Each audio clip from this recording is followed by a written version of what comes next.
Welcome back to learn എക്കണോമിയ മലയാളം. ഇന്നത്തെ നമ്മുടെ ടോപ്പിക് ഓഫ് ഡിസ്കഷൻ ആണ് ഇന്ത്യൻ ഇക്കോണമി ഫോർ UPSC. അതായത് UPSC സിവിൽ സർവീസസ് എക്സാമിനിലേക്ക് നിങ്ങൾ പോകുമ്പോൾ നിങ്ങൾ ഇന്ത്യൻ ഇക്കോണമി എന്ന പേപ്പർ എങ്ങനെയാണ് പഠിക്കേണ്ടത് എന്നുള്ളതിനെ പറ്റിയാണ് ഇന്നത്തെ ഡിസ്കഷൻ. അപ്പൊ നമുക്ക് അതിലേക്ക് വേഗം പോവാം. ആദ്യമേ തന്നെ നമ്മുടെ UPSC സിവിൽ സർവീസസ് എക്സാമിന്റെ ഒരു ഔട്ട്ലൈൻ എന്താണ്, സ്ട്രക്ചർ എന്താണ് എന്നുള്ളതാണ് നിങ്ങൾ മനസ്സിലാക്കേണ്ടത്. ഇപ്പൊ ഈ ഒരു എക്സാം എന്ന് പറഞ്ഞിട്ടുണ്ടെങ്കിൽ 3 ഡിഫറെന്റ് സ്റ്റേജസിൽ നടക്കുന്ന ഒരു എക്സാമാണ്. ഒരു സിംഗിൾ എക്സാമിനെ 3 ഘട്ടങ്ങളിലായിട്ടാണ് UPSC നടത്തുന്നത്. ഓക്കെ, അപ്പൊ ഇതിലെ ഫസ്റ്റ് റൗണ്ട് എന്ന് പറയുന്നത് പ്രിലിമിനറി എക്സാം.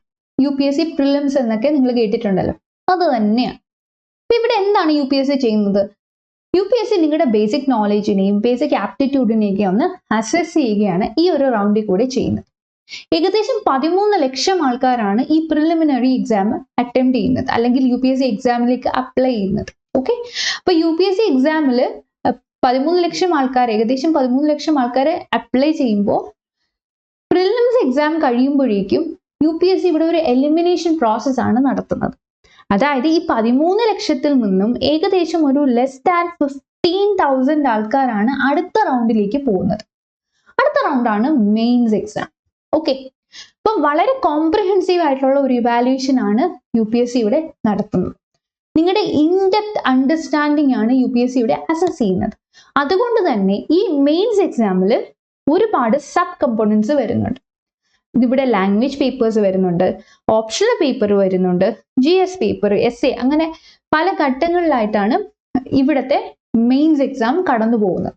ഓക്കെ, അപ്പൊ വളരെ കോംപ്രിഹെൻസീവ് ആയിട്ടുള്ള ഒരു ഇവാലുവേഷൻ UPSC നടത്തിയിട്ട് നമ്മൾ നേരത്തെ പറഞ്ഞ ഒരു ലെസ് ദാൻ 15,000 ആൾക്കാരെ പറഞ്ഞില്ലേ, അതിൽ നിന്നും ഒരു ഏകദേശം ലെസ് ദാൻ 3,000 പേരെ അടുത്ത ഘട്ടമായിട്ടുള്ള ഇന്റർവ്യൂയിലേക്ക് പറഞ്ഞു വിടും.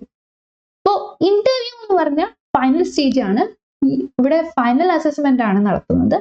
UPSC മെയിൻ ആയിട്ടും നിങ്ങളുടെ പേഴ്സണാലിറ്റിയാണ് നോക്കുന്നത്, നിങ്ങളുടെ കമ്മ്യൂണിക്കേഷൻ സ്കിൽസിനെയാണ് ഇവിടെ നോക്കുന്നത്. ഓക്കെ, അപ്പോൾ ഈ ഒരു സ്റ്റേജും കൂടെ കഴിയുമ്പോഴേക്കും നമ്മൾ നേരത്തെ പറഞ്ഞ ഈ ലെസ് ദാൻ 3,000 ആൾക്കാരിൽ നിന്ന് അറൌണ്ട് ഒരു 1,000 ആൾക്കാരാണ് UPSC സെലക്ട് ചെയ്ത് ലിസ്റ്റ് ഇടുന്നത്, ഫൈനൽ ലിസ്റ്റ് ഇടുന്നത്. അപ്പോൾ മനസ്സിലാക്കണം, നമ്മൾ തുടങ്ങിയത് 13 ലക്ഷം ആൾക്കാരാണ്, ഇപ്പോൾ ഒരു അറൌണ്ട് 1,000 ആൾക്കാരിൽ വന്നെത്തിയിട്ടുണ്ട്. അപ്പോൾ അപ്ലൈ ചെയ്യുന്നവരിൽ നിന്നും ഒരു ലെസ് ദാൻ 0.1% ആൾക്കാരെയാണ് നമ്മളെ ഫൈനൽ ലിസ്റ്റിൽ ഇടുന്നത്. ഓക്കെ, സോ ഇതാണ് നമ്മുടെ UPSC സിവിൽ സർവീസസ് എക്സാമിന്റെ ഒരു സ്ട്രക്ചർ അല്ലെങ്കിൽ ഒരു ഔട്ട്ലൈൻ. ഇനി എന്തിനാണ് UPSC സിവിൽ സർവീസസ് എക്സാമിന്റെ സിലബസിൽ ഇക്കണോമിക്സ് ഇൻക്ലൂഡ് ചെയ്തിരിക്കുന്നത്? ഇത് വളരെ ഇമ്പോർട്ടൻ്റ് ആയിട്ടുള്ള ഒരു ക്വസ്റ്റ്യൻ ആണ്. കാരണം നമ്മൾ UPSC പെർസ്പെക്റ്റീവില് നമ്മൾ ഇക്കണോമിക്സിനെ നോക്കി കാണുമ്പോൾ നമുക്ക് മനസ്സിലാവുന്ന ഒരു കാര്യം, ഒരു കാരണവശാലും ഒരു തിയറിറ്റിക്കൽ പെർസ്പെക്റ്റീവിലായിരിക്കില്ല ഇവിടെ നമ്മൾ ഇക്കണോമിക്സിനെ നോക്കി കാണുന്നത്. രണ്ട് തമ്മിലും വളരെ വലിയ വ്യത്യാസമാണ്.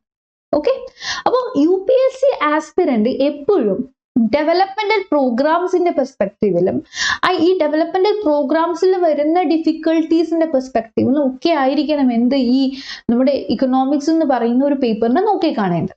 അതുകൊണ്ട് തന്നെ അവർ മെയിൻ ആയിട്ട് ഫോക്കസ് ചെയ്യേണ്ടത് ഇന്ത്യൻ ഇക്കോണമി എന്ന ഒരു സബ് കമ്പോണന്റ് ഓഫ് ഇക്കണോമിക്സ് ആണ് എന്ന് നമുക്ക് പറയാൻ പറ്റും. ഓക്കെ, അപ്പോൾ ഇന്ത്യൻ ഇക്കോണമിയിലായിരിക്കണം നമ്മുടെ മെയിൻ ഫോക്കസ്. ഒരു കാരണവശാലും തിയറിറ്റിക്കൽ ഘടകങ്ങളിലേക്ക് ആവരുത് എന്നുള്ളതാണ്. അതായത് നമുക്ക് പറയേണ്ട ഒരു കാര്യം, ഇക്കണോമിക്സ് പഠിക്കുന്ന ഒരു സ്റ്റുഡന്റ് അവര് UPSC പെർസ്പെക്റ്റീവിലാണ് ഇക്കണോമിക്സിന് കാണേണ്ടത് എന്ന് അവരുടെ മനസ്സിൽ തോന്നുന്നത് എന്നുണ്ടെങ്കിൽ അവരെന്ത് ചെയ്യണം? അവർ കുറെ കാര്യങ്ങൾ ചെയ്യണം, കുറെ കാര്യങ്ങൾ ചെയ്യാൻ പാടില്ല. Perspective definitely matters. നിങ്ങൾ എന്താണ് ചെയ്യേണ്ടത്? നിങ്ങൾ ചെയ്യേണ്ടത് നിങ്ങളുടെ ഗോൾ ആദ്യം സെറ്റ് ചെയ്യുക. നിങ്ങൾ ആദ്യം തീരുമാനിക്കുക, നിങ്ങൾക്ക് UPSC പെർസ്പെക്റ്റീവിൽ വേണോ ഈ ഒരു അപ്രോച്ച് എടുക്കേണ്ടത്, അതോ നിങ്ങൾ ഒരു റിസർച്ച് പെർസ്പെക്റ്റീവിലാവണോ ഈ ഒരു അപ്രോച്ച് എടുക്കേണ്ടത് എന്നുള്ളതാണ്. അപ്പൊ ഇതിനെ ഞാൻ കുറച്ചുകൂടി ഡീറ്റെയിൽ ആയിട്ട് നിങ്ങൾക്ക് പറഞ്ഞുതരാം. അതിനായിട്ട് ഞാൻ 2 എക്സാമ്പിൾസ് ആണ് ഇവിടെ എടുക്കുന്നത്. അപ്പൊ ആദ്യത്തെ എക്സാമ്പിൾ ഇതൊക്കെ പറയുന്നത് എങ്ങനെയാണ് എക്കണോമിക്സ് UPSC പെർസ്പെക്റ്റീവിൽ പഠിക്കേണ്ടത്, പഠിക്കാൻ പാടില്ലാത്തത് എന്നൊക്കെയാണ്. ഓക്കെ, അപ്പൊ ആദ്യത്തെ എക്സാമ്പിൾ ഇവിടെ നിങ്ങൾക്ക് എല്ലാവർക്കും പരിചയം ഉള്ള ഒരു വ്യക്തിയാണ് കാണുന്നത്. ഇദ്ദേഹമാണ് ഗീത ഗോപിനാഥ്. ഗീത ഗോപിനാഥ്. ഓക്കെ, അപ്പൊ ആരാണ് ഗീത ഗോപിനാഥ്? IMF-ലെ ചീഫ് ഇക്കോണമിസ്റ്റ് ആണ്. ഫസ്റ്റ് വുമൻ ആണ്, ഈ ഒരു പോസ്റ്റ് അലങ്കരിക്കുന്ന ഫസ്റ്റ് വുമൻ ആണ്. അപ്പം ഈ ഗീത ഗോപിനാഥിനെ പറ്റിയിട്ട് നമ്മൾ മനസ്സിലാക്കേണ്ട കാര്യം, ഗീത ഗോപിനാഥ് ഇന്ത്യയിൽ തന്നെയാണ് ബേസിക് എഡ്യൂക്കേഷൻ ചെയ്തിട്ടുള്ളത്. ഡൽഹി സ്കൂൾ ഓഫ് ഇക്കണോമിക്സിലാണ് ബേസിക് എഡ്യൂക്കേഷൻ ചെയ്തിട്ടുള്ളത്. ഗ്രാജുവേഷനൊക്കെ അത് കഴിഞ്ഞിട്ടാണ് ഫോറിൻ യൂണിവേഴ്സിറ്റി ആയിട്ടുള്ള യൂണിവേഴ്സിറ്റി ഓഫ് വാഷിംഗ്ടണിലേക്ക് പോയത്. ഇപ്പോൾ നമ്മൾ ഗീത ഗോപിനാഥിന്റെ കേസ് എടുത്ത് നോക്കുമ്പോൾ മനസ്സിലാക്കാൻ പറ്റുന്നത് ഇവർക്ക് ഒരുപാട് റിസർച്ച് പേപ്പേഴ്സ് ഉണ്ട്, ഒരുപാട് ആർട്ടിക്കിൾസ് ഉണ്ട്. മെയിൻ ആയിട്ടും ഗീത ഗോപിനാഥിന്റെ റിസർച്ച് ഏരിയ എന്ന് പറയുന്നത് ഇന്റർനാഷണൽ ഫൈനാൻസും മാക്രോ ഇക്കണോമിക്സും ഒക്കെയാണ്. അപ്പൊ ഗീത ഗോപിനാഥ് എങ്ങനെയാണ് ഇക്കണോമിക്സിനെ അപ്രോച്ച് ചെയ്തത്? ഒരു റിസർച്ച് ഓറിയന്റഡ് പെർസ്പെക്റ്റീവിലെയാണ് ഗീത ഗോപിനാഥ് ഇക്കണോമിക്സിനെ അപ്രോച്ച് ചെയ്തത്. ഓക്കെ, അടുത്തൊരു വ്യക്തി. ഓക്കെ, ഇദ്ദേഹം ആരാണെന്ന് മനസ്സിലായോ? വളരെ ഇമ്പോർട്ടൻ്റ് ആയിട്ടുള്ള ഒരു പേഴ്സണാലിറ്റിയാണ് NK സിംഗ്. അപ്പൊ NK സിംഗിനെ പറ്റി പറയുകയാണെങ്കിൽ ഇദ്ദേഹവും DSE ഡൽഹി സ്കൂൾ ഓഫ് ഇക്കണോമിക്സിൽ തന്നെയാണ് ബേസിക് ഗ്രാജുവേഷൻ ഒക്കെ നടത്തിയത്. അതിനുശേഷം അദ്ദേഹം സിവിൽ സർവീസ് പെർസ്പെക്റ്റീവിലേക്ക് പോയി. ആ ഒരു പെർസ്പെക്റ്റീവിൽ ഇക്കണോമിക്സിനെ നോക്കിക്കൊണ്ടു. 1964 ബാച്ച് ഓഫീസറാണ് ഇദ്ദേഹം. ഇദ്ദേഹം സർവീസിൽ കയറിയതിനു ശേഷം പ്രൈം മിനിസ്റ്ററിന്റെ സെക്രട്ടറി ആയിട്ട് കുറച്ച് നാളിരുന്നു അടൽ ബിഹാരി വാജ്പേയി അഡ്മിനിസ്ട്രേഷൻ സമയത്ത്. പിന്നീട് നമ്മുടെ റവന്യൂ സെക്രട്ടറി ആയി, എക്സ്പെൻഡിച്ചർ സെക്രട്ടറി ആയി. പിന്നെ എംബസി ഓഫ് ഇന്ത്യ ഇൻ ടോക്കിയോയിൽ അദ്ദേഹം വർക്ക് ചെയ്തു, അവിടെ പോസ്റ്റഡ് ആയി. പിന്നീട് 2008 മുതൽ 2014 വരെ നമ്മുടെ പബ്ലിക് അക്കൗണ്ട്സിന്റെ ഒരു മെമ്പർ ആയിരുന്നു. അത് മാത്രമല്ല 15th ഫൈനാൻസ് കമ്മീഷന്റെ ചെയർമാനും ആയി. ഇദ്ദേഹം നമ്മുടെ G20 സബ്മിറ്റ് റീസെന്റ് ആയിട്ട് നടന്ന അവിടെ G20 സബ്മിറ്റിൽ കോ കൺവീനറും ആയിരുന്നു. ഓക്കെ, അപ്പോ സി ദ ഡിഫറൻസ്. നമ്മുടെ ഗീത ഗോപിനാഥിന്റെ കേസും പറഞ്ഞു, NK സിംഗിന്റെ കേസും പറഞ്ഞു. ഗീത ഗോപിനാഥ് ഇക്കണോമിക്സിന്റെ റിസർച്ച് പെർസ്പെക്റ്റീവ് ആണ് നോക്കി കണ്ടതെങ്കിൽ NK സിംഗ് ഒരു സിവിൽ സർവീസ് മെന്റാലിറ്റിയോട് കൂടിയാണ് ഇക്കണോമിക്സിനെ അപ്രോച്ച് ചെയ്തത്. രണ്ടുപേരുടെയും basic education, basic background economics തന്നെയാണ്. രണ്ടുപേരും DSE-ലാണ് ഗ്രാജുവേഷൻ കംപ്ലീറ്റ് ചെയ്തത്. എന്നിട്ട് ഗീത ഗോപിനാഥ് റിസർച്ച് പെർസ്പെക്റ്റീവിലോട്ട് പോയി and NK Singh he went to civil service perspective. Okay, അപ്പൊ ഇപ്പൊ നിങ്ങൾക്ക് ആ ഒരു ഡിഫറൻസ് മനസ്സിലായി എന്ന് വിശ്വസിക്കുന്നു. ഇനി how should UPSC aspirants learn economics? എങ്ങനെയായിരിക്കണം UPSC ആസ്പിരൻസ് ഇക്കണോമിക്സിനെ പഠിക്കേണ്ടത്? അപ്പൊ നിങ്ങൾ ആദ്യമേ നിങ്ങളുടെ ഗോൾ സെറ്റ് ചെയ്യുകയാണ് വേണ്ടത്. നിങ്ങൾ ആദ്യമേ തന്നെ സെറ്റ് ചെയ്യുന്ന ഗോൾ എന്താണ്? End goal should be UPSC. Okay, അവിടെ വെച്ച് തന്നെ നിങ്ങൾ ഡിസൈഡ് ചെയ്യുന്നു ഇനി നിങ്ങൾ എങ്ങനെയാണ് എക്കണോമിക്സിനെ കാണേണ്ടത്. From the perspective of Indian economy ആണോ അതോ ഒരു തിയറിറ്റിക്കൽ പെർസ്പെക്റ്റീവ്, റിസർച്ച് പെർസ്പെക്റ്റീവിലാണോ എന്ന് നമ്മൾ സെറ്റ് ചെയ്ത് ഡിസൈഡ് ചെയ്തിട്ട് നമ്മൾ ഇവിടെ സെറ്റ് ചെയ്തു ഇനി മുതൽ UPSC പെർസ്പെക്റ്റീവ് ആണ് എന്നുള്ളത്. ഇനി മനസ്സിലാക്കേണ്ട മറ്റൊരു കാര്യം, ഇപ്പൊ ഞാൻ നേരത്തെ പറഞ്ഞു നമ്മുടെ UPSC മെയിൻസിൽ ഒരുപാട് GS പേപ്പേഴ്സ് വരുന്നുണ്ട്. GS പേപ്പർ 1, 2, 3 അങ്ങനെ ഒരുപാട് വരുന്നുണ്ട്. അപ്പോൾ ഇവിടെ നമ്മൾ പല GS പേപ്പേഴ്സും തമ്മിൽ കണക്ഷൻ മെയിൻറ്റെയിൻ ചെയ്ത് പോകേണ്ട ഒരു ആവശ്യകത ഇവിടെ വരുന്നുണ്ട്. അതായത് ഫോർ എക്സാമ്പിൾ GS പേപ്പർ 2ഉം അതേപോലെ GS പേപ്പർ 3ഉം ഒക്കെ നമ്മൾ നോക്കുകയാണെങ്കിൽ ശരിക്കും പറഞ്ഞാൽ ഇവർ തമ്മിൽ വലിയ കണക്ഷനുണ്ട്, വലിയ രീതിയിൽ കണക്ഷനുണ്ട്. അപ്പൊ നമ്മൾ ഒരിക്കലും വിചാരിക്കരുത് GS പേപ്പർ 2ൽ പറയുന്ന കാര്യങ്ങൾ അല്ലെങ്കിൽ GS പേപ്പർ 2ൽ ചോദിക്കുന്ന കാര്യങ്ങളൊന്നും GS പേപ്പർ 3ൽ ചോദിക്കില്ല എന്ന് നമുക്ക് ഒരു കാരണവശാലും നമുക്ക് ശാഠ്യം പിടിക്കാൻ പറ്റില്ല. അങ്ങനെ ഒരു കാരണവശാലും പറ്റില്ല. കാരണം ഇവർ തമ്മിൽ ഇവിടെ പഠിക്കുന്ന ടോപ്പിക്സ് തമ്മിൽ തന്നെ വളരെ കണക്ഷൻ ഉണ്ട്. അപ്പോൾ UPSCയുടെ ഇപ്പം കണ്ടുവരുന്ന ഒരു ടെൻഡൻസി എന്ന് പറയുന്നത് ഇന്റർലിങ്കിങ് ആയിട്ടുള്ള ക്വസ്റ്റ്യൻസ് ചോദിക്കുന്നുണ്ട് മെയിൻസിന്. അപ്പോൾ അതുകൊണ്ട് തന്നെ വളരെ സിസ്റ്റമാറ്റിക് ആയിട്ട് വളരെ ഓർഡർലി ആയിട്ട് പഠിച്ചു പോകേണ്ട ഒരു ആവശ്യം തീർച്ചയായിട്ടും ഇവിടെ വരുന്നുണ്ട്. അപ്പോൾ ഇത് ഒരു അമേസിങ് ജേർണി ആയിട്ട് നിങ്ങൾ കണക്കാക്കുക. അതായത് നമ്മൾ എൻഡ് ഗോൾ സെറ്റ് ചെയ്തു UPSC ആണെന്ന് മനസ്സിലാക്കി, ഇക്കണോമിക്സിന് ഇനി UPSC പെർസ്പെക്റ്റീവിലാണ് കാണേണ്ടതെന്ന് മനസ്സിലാക്കി, പല പേപ്പേഴ്സും തമ്മിൽ നല്ല കണക്ഷൻ ഉണ്ട് എന്ന് മനസ്സിലാക്കിയിട്ടുണ്ട്.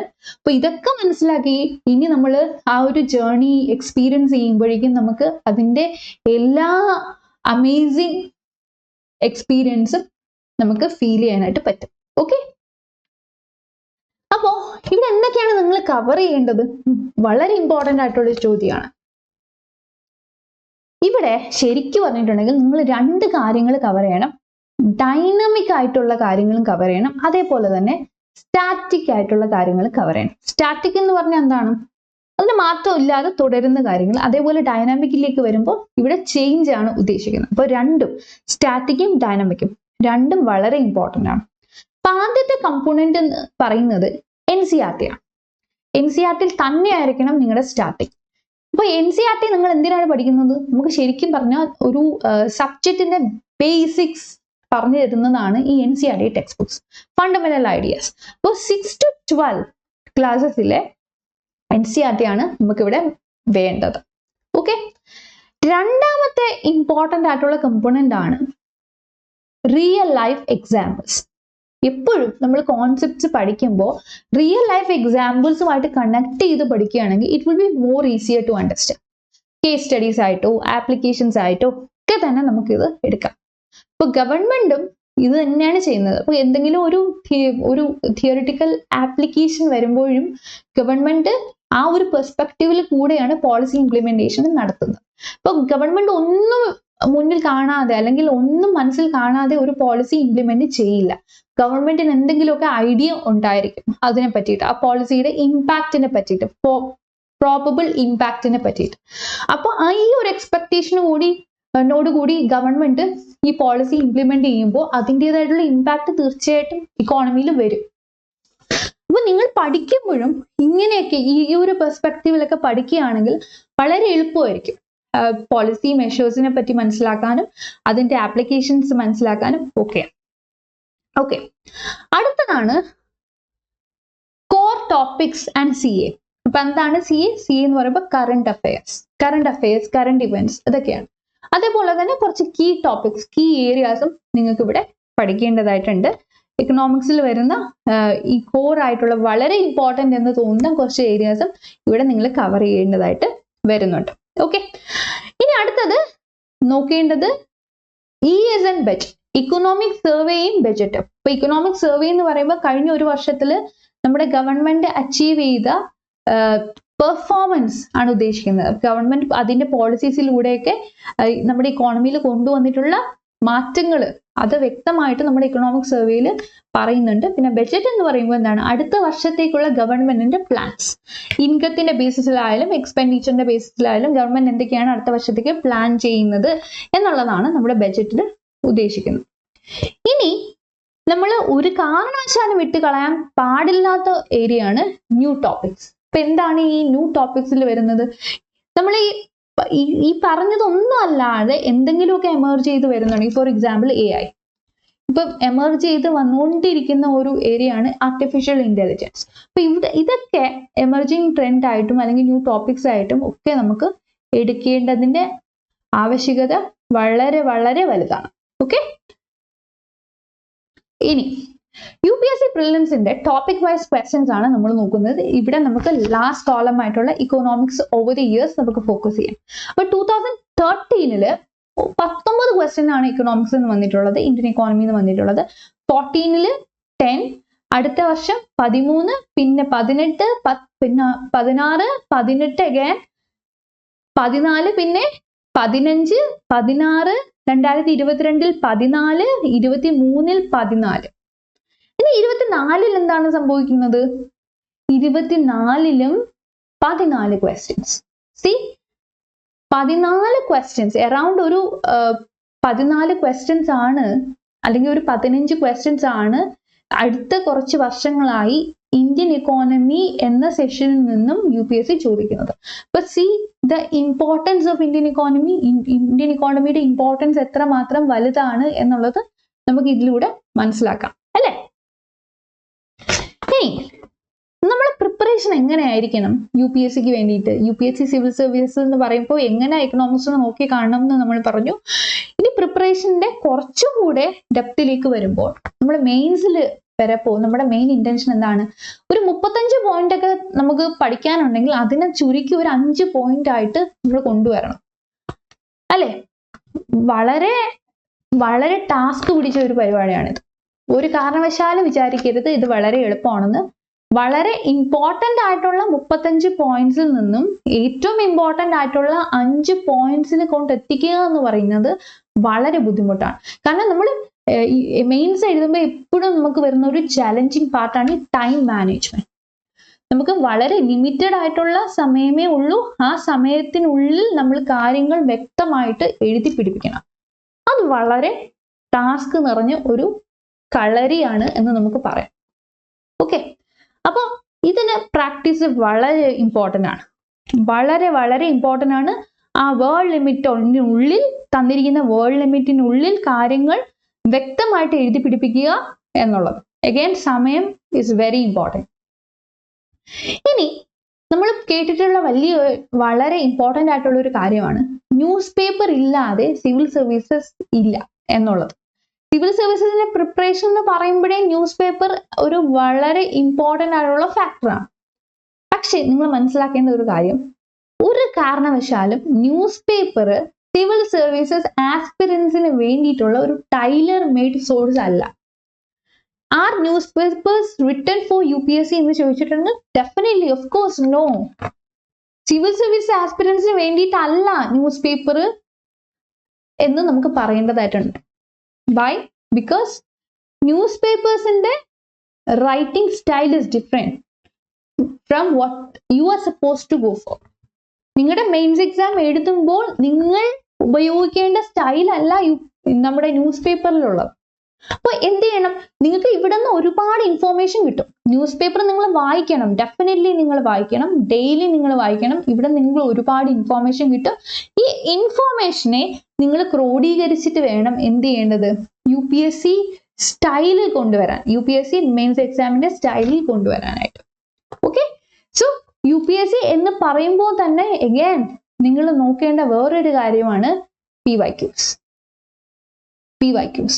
Previous year questions.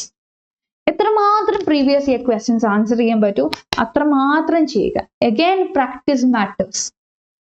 തന്നിരിക്കുന്ന സമയത്തിനുള്ളിൽ എന്തുമാത്രം ക്വസ്റ്റ്യൻസ് ശരിയായിട്ട് വായിച്ച് മനസ്സിലാക്കി അതിന് കറക്റ്റ് ആൻസർ കൊടുക്കാൻ പറ്റുന്നു എന്ന് നിങ്ങൾ ഉറപ്പുവരുത്തുക.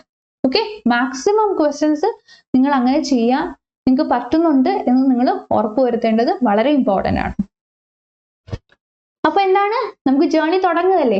UPSC പറ്റിയിട്ട് ഏകദേശം ഒരു ഐഡിയ കിട്ടിയെന്ന് വിചാരിക്കുന്നു. ഇക്കണോമിക്സിനെ എങ്ങനെ UPSCയിൽ നോക്കി കാണണം എന്ന് നിങ്ങൾക്ക് മനസ്സിലായി എന്ന് വിചാരിക്കുന്നു. അപ്പോൾ ഇനി മുതൽ നമ്മളും തുടങ്ങുകയാണ് UPSCയുടെ sessions specifically for Indian economy, exclusively meant for Indian economy. അപ്പോൾ ഞാനായിരിക്കും നിങ്ങളുടെ ഫ്ലൈറ്റിലെ പൈലറ്റ്. നിങ്ങൾക്ക് എല്ലാവർക്കും എൻ്റെ ഫ്ലൈറ്റിലേക്ക് സ്വാഗതം. അപ്പോൾ ഇതിലൂടെ നമുക്ക് UPSCയിൽ നേരിടുന്ന, ഇന്ത്യൻ ഇക്കോണമിയിൽ നേരിടുന്ന പ്രോബ്ലംസിനെ അനലൈസ് ചെയ്യാം. എങ്ങനെ കാര്യങ്ങൾ മെമ്മറൈസ് ചെയ്യണം എന്നുള്ള ഇതിന്റെ ഷോർട്ട് ട്രിക്സ് ഒക്കെ നമുക്ക് മനസ്സിലാക്കാം. എങ്ങനെ കാര്യങ്ങൾ റിക്കളക്ട് ചെയ്യണം എന്നുള്ളതിനെ പറ്റി അങ്ങനെ മനസ്സിലാക്കാം. എങ്ങനെ നമുക്ക് നമ്മുടെ ക്വസ്റ്റ്യനും കറക്റ്റ് ഓപ്ഷനുമായിട്ട് മാച്ച് ചെയ്ത് പോകണം എന്നൊക്കെ നമുക്ക് മനസ്സിലാക്കാം. ഓക്കെ, അപ്പോൾ ഈ ഒരു സെഷനിൽ നമ്മൾ മാക്സിമം MCQ ഒക്കെ ചെയ്തിട്ടാണ് പോകുന്നത്. മൾട്ടിപ്പിൾ ചോയ്സ് ക്വസ്റ്റ്യൻസ് ഒക്കെ ചെയ്തിട്ടാണ് പോകുന്നത്. അതേപോലെ തന്നെ ഞാൻ നിങ്ങൾക്ക് ക്വസ്റ്റ്യൻസ് ഒക്കെ തരും. ആൻസർ റൈറ്റിങ്ങിന് വേണ്ടിയിട്ടുള്ള സെഷൻസും നമുക്ക് ഇവിടെ ഉണ്ടായിരിക്കും. So that would be something very much amazing. അപ്പൊ അതിലേക്ക് ഞാൻ നിങ്ങൾ എല്ലാവരെയും സ്വാഗതം ചെയ്യുന്നു. അപ്പൊ അത്രയേ ഉള്ളൂ. ഇനി പറയാനുള്ളത്, നമ്മുടെ ലേൺ എക്കണോമി ആപ്പ് നിങ്ങൾക്ക് ഡൗൺലോഡ് ചെയ്തിട്ടുണ്ടെങ്കിൽ നിങ്ങൾക്ക് previous year question papers and answers, free study materials, live and recorded classes, free MCQ base weekly test ഒക്കെ തന്നെ കിട്ടുന്നതായിരിക്കും. അപ്പോൾ ഇതിന്റെ ലിങ്ക് ഞാൻ ഡിസ്ക്രിപ്ഷൻ ബോക്സിൽ കൊടുത്തേക്കാം. അടുത്തത് നമ്മുടെ ലേൺ എക്കണോമിയ ടെലിഗ്രാം കമ്മ്യൂണിറ്റിയിലും ജോയിൻ ചെയ്യാവുന്നതാണ്. അപ്പോൾ അതിന്റെ ലിങ്ക് ഞാൻ ഡിസ്ക്രിപ്ഷൻ ബോക്സിൽ കൊടുത്തേക്കാം. സോ അത്രയേ ഉള്ളൂ ഇന്ന്. Thank you for watching. You can like, share and subscribe to our channel for more such videos.